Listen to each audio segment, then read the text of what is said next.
7:36 is the time. It's AM 650 KGAB Radio. My name is Glenn Woods. Thanks for joining me. 31 degrees. Clear skies out there. Nathan, nice morning. Oh, I loved it. Last night, a little bit of wind, but sure was a beautiful day to this morning. I saved so much gas driving home yesterday just because of the tailwind that I got on the way back that I think I probably added gas to the vehicle. Nathan Winters is running for state auditor, but you've been in the Wyoming legislature for a good long time, haven't you? That's right. I've been there 6 years. I've had the privilege of serving on minerals, business, economic development, agriculture, state public lands, and water resources, the vice chair of judiciary, and also on the management audit committee. Okay, well, let's start with a little bit of background for people who don't know. Yeah. Originally from where? I grew up right here in Cheyenne. Okay. Grew up on the south side of town for a little while. Then we eventually moved to the north side, and I got to know a lot of people. Then I went off to college and came back, and I've been up in Thermopolis for around a little over 12 years. Okay. Wonderful community, and developed a lot of friends there. Okay, what do you do in Thermopolis? I'm a pastor at the First Baptist Church there. Okay. And I've been there a little over 12 years. How do you go from being the pastor at the church there to running for the state legislature? What inspired that? Well, in reality, when one's life is devoted to service, no matter what position you're in, you're there to serve other people. And a lot of times in our jaded age, we don't think of it that way. But in reality, that is what is motivating me to do this, and that's what's motivated my state representative time. And carrying that forward into the auditor's office is going to be very important for me. The jaded age. I'm going to remember that one. I'm going to write that one down and steal it from you. All right. All right. So why then going from where you are now serving over to the auditor's office, which means you got to be sort of a bean counter, an accountant, if you will. What inspires that move? What's extraordinary about the auditor's office today, we've only had one CPA actually in the auditor's office, and that's been very good having a CPA there, but in reality they don't do the accounting. They're kind of the comptroller of the state. But more than anything, what that position is a position that is a vision caster. You're a leader, and you kind of show the direction to go, and there are some dynamic individuals there that can carry that idea forward. Then secondly, you have the different state boards that the 5 statewide elected officials serve on, and so you have the opportunity oftentimes to run as a point man on those particular positions. Was there one defining moment or maybe a series of events or stories that led you to say, I need to step into that position? What's extraordinary, around 6 years ago, I first, during my freshman year, we had a bill that would have stripped most of the duties away from the superintendent of public instruction. And I argued against that, not based upon the personalities in office or anything like that, but upon principles. I really think it's a strong suit that our state has had through the years to have the powers of the executive branch diversified across 5 different positions. And so as I began delving into each one of these offices, the auditor's office, which was significantly changed in 1989, was one I really zeroed in on and tried to understand what those changes were, why they were made, and so on. And so for the last number of years, I've really tried to study it out. But then knowing that some transition is to come and so on, I had a number of individuals encourage me to run for that position. Okay. Now, I would assume then, if you stepped into that position, you have certain goals that you would like to achieve during that time, because there's certain powers that come with that office that are very different from what you're currently doing now in the legislative branch. So did you lay out any goals, things you want to achieve if you're in the state auditor's office? Absolutely. And thankfully, I've had the privilege of actually working on some of these in the legislature over the last couple of years, helping, of course, with the process. But really, I believe that transparency is crucial. We can really develop that in the auditor's office. That's where it can happen the most. And already several of those efforts have begun with Auditor Cloud, and I appreciate that. I want to carry that forward and also enhance that. And here's the reason why transparency is so important. In a democratic republic, people ought to know how their money is being spent. And the auditor's office can do the most of any position in the state to help bring forward that transparency. When you have a nation or a state like ours, that kind of transparency allows the voter to understand how their government is working, and that's crucial. Now, this is going to make, well, this would be a move for you, because if you're up there pastoring a church and then you get the position of state auditor, that's a full-time job. That's not being a legislator where you're just down here for a month out of the year. You got to come down and move here, move the whole family here. So that's a pretty big move from way up there. That is true, and of course that's the reason why I can say this in all sincerity. I prayed a long time about this. I spoke with many people. The scriptures tell us that in a multitude of counselors there's safety. I talked to a lot of individuals about this, and so honestly, it was only after a number of events came together that I thought, okay, I'm going to go ahead and take the plunge, and I realized the significance of that decision. Most people who run for a statewide office, just so you know, go through a set of tires. Okay. They just do. Yeah. They just go. I've asked many of them. Yes, I went through a set of tires on my vehicle, driving all over the state, going for the position. So just be ready for that. This is Glenn, who's on with us. Emily here. Yes, sir. Representative Winters, good morning to you, sir. Good morning. I've got about 3 questions. On the endowed, how did you vote? And you are a we the people friendly guy, and you are in God We Trust, and we're really excited about you running. But on the endowed, how did you vote on that? How do you feel about the no new tax?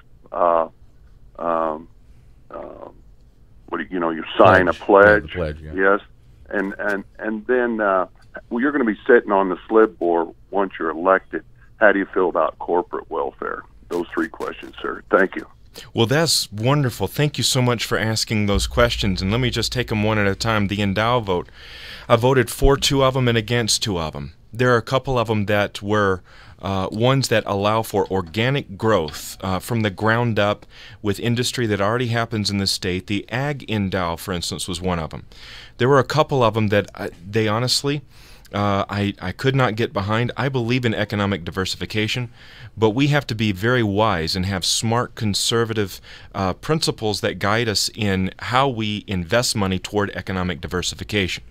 So that's one of those, and really that ought to guide the way that we do government, where we have a smart, thoughtful approach that will allow for that organic, ground-up growth rather than the kind of ideas that I've seen some of them in the past, and it's the field of dreams approach. If you build it, they will come. And that doesn't work. We actually have, for instance, a business park up in our neck of the woods I've seen for about 11 years. And the roads are there, the curb and gutter, they're all there. There are no businesses. And sometimes what we have the tendency to do is try to build structures like that, hoping that people will come in. But we need to think, instead of on a statewide thing, doing the same thing in each individual location, we need to think more strategically there. And then, yes, I did not vote for any new taxes. That's one of those things, when you consider it, you know what's so interesting about that idea? Back in the 1960s, the Democrats understood that as well. John F. Kennedy one time made a statement that it's an interesting thought in 1962. He said, it's an interesting thought that it's with lower taxes that you get more revenue. Well, just 20 years later, of course, Ronald Reagan came along with the same idea, and people called it voodoo economics. No, it's just the way that government works. It's just a natural way things have gone. On the State Loan and Investment Board, and it actually ties into both of those other conversations. When it comes to loans and investments, we need to think really regarding 3 things. First of all, we need to ask whether it's core infrastructure. Those are the kind of things that the State Loan and Investment Board really ought to focus on. Then secondly, of course, we need to ask whether there's skin in the game, whether there's that relationship between the local community and the state. And then lastly, whether it's sustainable infrastructure for them. If you build a huge facility of some sort in a community that cannot sustain it, then again that begins to fall back on the state. We have to be very wise about how we give our loans and investments across the state. Now, and to part of that, we were talking about this during the break, you will be on several boards. You have some influence if you're the state auditor on those boards. So for those who don't know, where's that influence? What boards does the auditor sit on? The 5 statewide elected sit on the State Loan and Investment Board, the State Land Board, and the State Building Commission. And you get together, and there are individuals who kind of put a lot of those things together, and you actually make the final decision as to how those boards are going to go. The State Loan and Investment Board, of course, is of vital concern to how money is dispersed across the state for many of these infrastructure programs. Nathan Winters is my guest. Any questions for him? He's running for state auditor. 632-6500 is the phone number. This is Glenn, who's on with us. Yeah, this is George. Hey, right now the board does not allow camping on state land. If you end up on a state land board, would you consider allowing camping on state land, at least on lands, not on row crop lands, that sort of thing, but the wide open country like the BLM and the Forest Service does? Well, thank you so much for that question. And actually, as a state representative up in an area that's closer to Yellowstone National Park, I've had that question asked a number of times. There are a couple beautiful little ponds at lakes up in my district, and people have asked that for a long time. And yes, I would like to consider that. I want to make sure that we do it in such a way where we don't damage the opportunity for some individuals to use that for agriculture purposes. But there are some areas of the state where we, I think, could take a very careful, thoughtful approach on how we can allow camping, especially in those areas that are designated and very good for fishing and hunting and such. I have actually spent a little time doing that. Thank you for that question. So let's go back to the transparency question then, because there have been some people who have said in this studio and have complained that they've asked the auditor for certain information and either they're not going to get it or it's taken so long to get it. So when it comes to transparency, first off, I'd like to know what do the people of Wyoming have the right to, and how would you present it so they can get that information, maybe an online form or just easier to work through the office? Absolutely. Actually, 47 states have put into place an online portal where you can go and you can look at how state dollars are being spent. I was looking at one just the other day. It was West Virginia. And what's really intriguing about that is the citizen of West Virginia can go online and in charts, graphs, there's several different ways in which you can bring that up. You can see both in an aggregate total, how dollars are being spent and how they're being dispersed, and then you can click on certain features. What I like about it too is it's a dashboard feature. It's very modern. It allows anyone in this state to take a look at how dollars are being spent and where the money's going and how it's flowing. That is kind of the wave of the future, and I'd like to bring us to that position.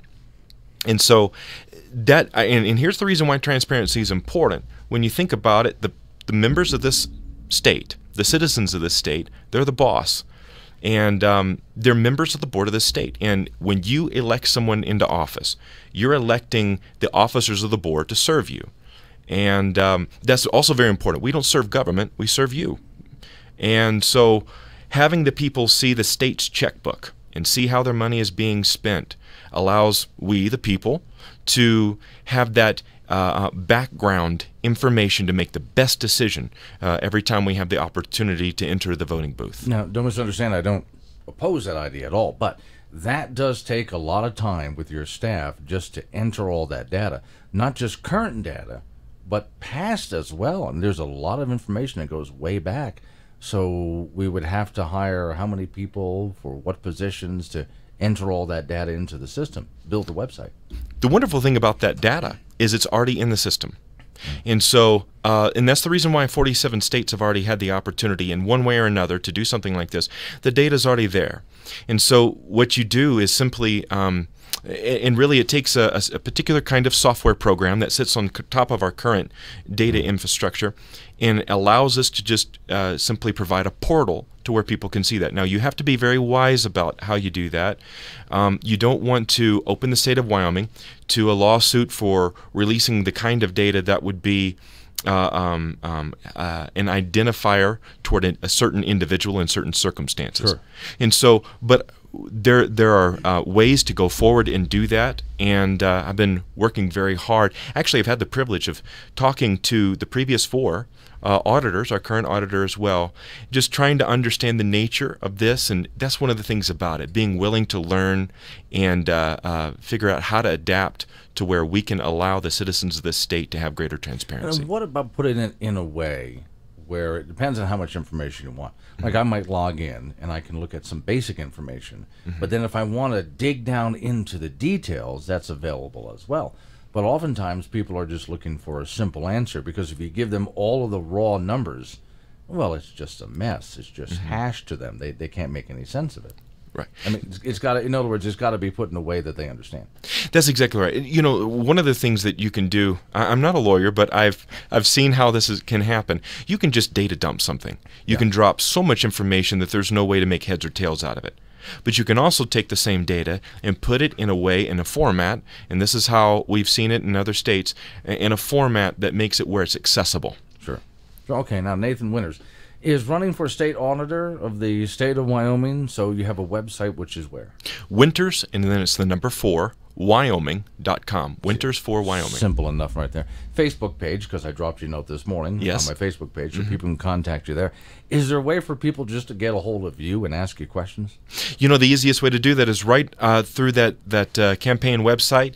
You can there's a button there where you can type in an email and you can put your name in there, and I've been pretty good about getting back as soon as possible to those questions. So far as you and one Democrat running that we know of. That's right. For the state auditor's office. I haven't heard anything from Cynthia Cloud at all on this, or is she not running again? I've had the privilege of speaking with her, and she's released that to the press, or she gave that in an interview. She didn't call me. I've known her for years. She's a wonderful lady. I'm going to have to walk over there and talk to her about this. All right. Okay. Thanks for coming in, Nathan. I appreciate it. Thank you.